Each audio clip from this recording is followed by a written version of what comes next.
Tahu nggak berita tentang pemerintah berencana mengenakan PPN pada sembako dan jasa pendidikan? Tahu sih. Tahu? Tahu? Tahu banget sih, nggak tahu banget juga nggak. Sekilas mungkin ya, sekilas tahu. Iya tahu.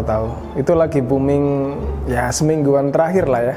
Ada berita menginformasikan bahwa kebutuhan pokok yang mana dalam peraturan undang-undang sebelumnya kebutuhan pokok ini tidak dikenakan PPN. Nah, dan terus di tahun 2021 ini pemerintah lagi menerapkan kebijakan yang mana kebutuhan pokok itu dikenakan tarif PPN. Jadi ada isu atau wacana untuk merubah. Nah, ini merubahnya ini masih belum difikskan. Jadi masih berupa wacana. Itu sih masih belum final ya. Masih belum final, jadi masih dalam tahap wacana gitu. Apakah itu nanti akan disahkan, kita juga belum tahu karena cukup jadi polemik di masyarakat. Cuman nanti endingnya ya, kalau memang itu disahkan, ya berarti atas bahan-bahan sembako ya seperti yang ada di pasaran gitu ya, kayak misal beras dan kawan-kawan itu nanti akan dikenakan PPN. Intinya dari sembako yang awalnya nggak masuk ke BKP atau barang kena pajak, jadi sembako itu diakui sebagai BKP. Untuk detailnya sih kurang tahu, tapi gambarannya itu pemerintah ke depan bakalan ngerencanain untuk barang-barang sembako ataupun jasa-jasa pendidikan itu nantinya akan dikenakan PPN. Waduh, berat nih pertanyaannya ya. Pro atau kontra? Wah, ini itu ya. Saya enggak mau terlibat dalam urusan politiknya. Saya pure mau kasih sedikit opini pribadi gitu ya. Jadi kalau terkait PPN atas bahan sembako, seandainya kita bicara nasionalis deh, barangkali memang negara butuh uang gitu ya, butuh tambahan dana. Seandainya memang itu disahkan, diketuk, mungkin bisa dibedakan antara mungkin sembako-sembako yang mungkin dijual di pasaran atau mungkin sembako dengan harga tertentu yang memang untuk dikonsumsi untuk masyarakat yang kurang mampu, itu seharusnya sih itu jangan ya. Tapi kalau memang untuk sembako-sembako yang mungkin premium dan dikonsumsi oleh kalangan atas, mungkin masih bisa lah kalau mau dikenakan PPN. Jadi maksud saya di sini kalau bisa dikasih klasifikasi gitu, sembako yang bisa dikenakan PPN dan yang tidak perlu dikasih PPN. Kalau saya sih sebetulnya kurang sependapat ya. Kenapa? Walaupun di beberapa terakhir kan juga dijelaskan bahwa yang akan dikenakan tarif PPN itu kan yang kualitas premium. Berarti kan dia yang memiliki produk yang istilahnya lebih mahal, walaupun dia produknya produk impor dari luar negeri ya. Nah, kalau menurut saya walaupun itu ya, kalau dari sisi kita lihat dari sudut pandangnya dulu. Sudut pandang kalau dia yang sifatnya kualitas menengah ke atas, mungkin ada yang setuju, ada yang enggak.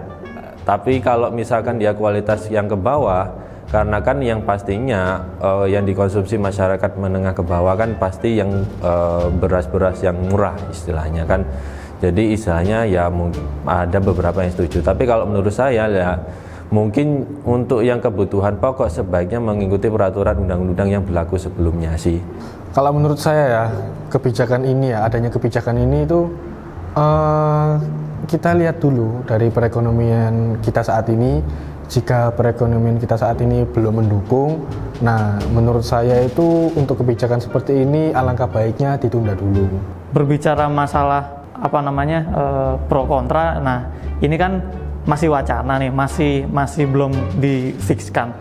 Ini kebetulan saya juga dapat email ya dari DJP ya, dari Direktorat P2 Humas. Nah ini isinya sih intinya di tengah situasi pelemahan ekonomi akibat pandemi, pemerintah memandang perlu menyiapkan kerangka kebijakan perpajakan.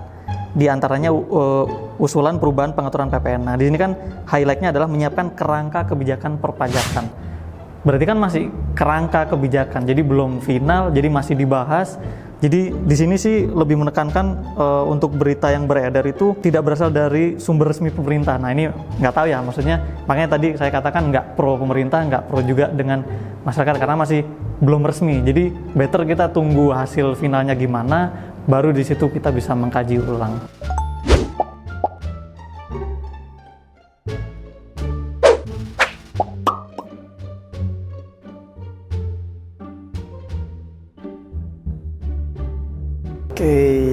Oke, saran buat penjual atau pembeli ketika PPN itu sudah diberlakukan. Oke, saran saya simpel deh. Banyak sekali orang bicara pajak itu yang mereka khawatirkan adalah tidak merata. Yang sini pakai PPN, yang sana tidak pakai PPN, sehingga di sana bisa jual lebih murah gitu ya. Saran saya kalau bisa pemerintah kalau memang itu jadi diberlakukan, coba diperketat gitu ya, dalam artian supaya semua sama rasa sama rata gitu. Jadi kalau memang itu diberlakukan, pastikan semua yang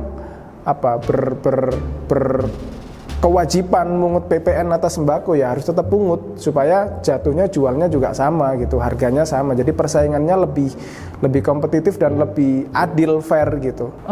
Untuk kedepannya misalnya ini udah mulai diterapkan, itu dikaji ulang. Jadi antara dari sisi penjual dia mengkaji ulang bahwasanya bentar, kebijakan ini kira-kira masuk nggak ya buat bisnis saya. Maksudnya kalaupun bisa masuk, strategi apa yang mungkin bisa diterapkan. Begitu juga dengan pembeli. Jadi nggak ada nih stigma terkait kayaknya beli dari sana nggak ada PPN-nya, di sini ada PPN-nya. Jadi jangan sampai menimbulkan hal seperti itu. Jadi intinya harus fair, harus sama rata, satu frame. Ini kan masih sifatnya masih belum pasti. Katakanlah kalau misalkan peraturannya itu udah pasti, coba perlihatkan dari jadi ini lebih ke manajemen strategik kalau saya bilang, karena itu nanti harus ada perhitungan mulai dari, berarti kan dilihat dari sisi modalnya dulu, atau dia kulaannya ya kalau kita ngomong bahasa Jawanya lah. Jadi dilihat dari sisi modalnya, kira-kira kalau dia melihat dari harga pasarnya juga, jangan sampai dengan adanya